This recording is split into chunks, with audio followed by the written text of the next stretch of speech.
The one constant in IT is that there's always change. There will be software that needs to be upgraded, there'll be firewall configurations that have to be changed, and there'll be switch ports that need modification.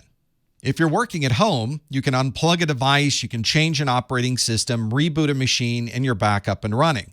But if you're in the enterprise, making one single change can have a dramatic effect in the organization and could completely bring everything to its knees. You want to be sure that if you're planning to make a change, that you're doing it in the right way.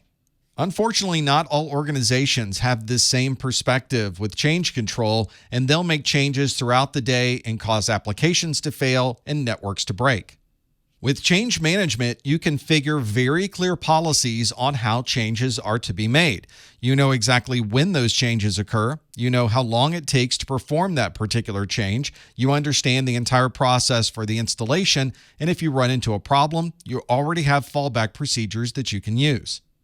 If your organization doesn't have a corporate culture around change management, it's very, very difficult to implement. But if you spend the time to put in these policies, you'll find that you have a much better control over the uptime and availability of your systems. The formal process for making these changes is called change control. By using change control, you can avoid unnecessary downtime, confusion that may surround these changes, and making mistakes during the change process. Change control manages this process from the very beginning of the change all the way through to the end. For example, you have to understand what the scope of the change happens to be. Are you changing the software on a single network switch, or are you updating the operating systems on every device in the organization?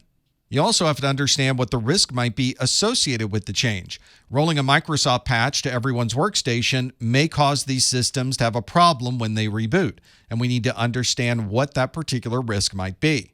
Once we understand the scope and the risks, we can create a plan for performing this particular update.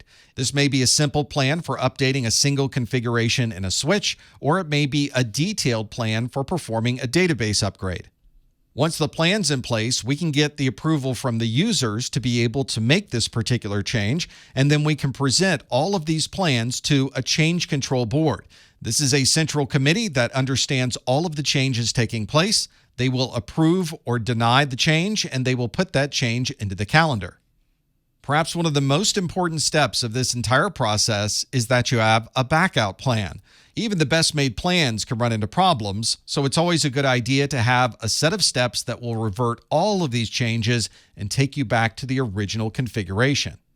And once we make these changes, we need to document everything so that we understand what the current state might be. This is a very detailed process, and it's obviously an important process for any organization. By having this change control process in place, you know exactly when changes are going to occur, you understand what the scope of those changes might be, and you have a process for rolling back if you run into problems. Another important organizational policy is the management of your devices. We need to understand where these devices are. We need to be able to track them as they move, and this is usually something that is done through an automated console. This not only allows us to understand where these assets might be, but if we run into a security problem, we know who is using that device, what they're doing with this device, and where that device happens to be. This asset management not only includes the hardware on these devices, but it also includes the applications and the data that's on these devices. We need to be able to provide management of all of those components and be able to track and understand where every single bit of data might be. In some cases, you'll also need a way to track the use of applications. Some application licensing requires that you pay for a certain number of seats that are used for an application, so using asset management can help you understand how much of that application is in use. And from a security perspective, it's useful to understand what devices someone might be using, what version of software they're running, and if any security patches need to be pushed out to that device.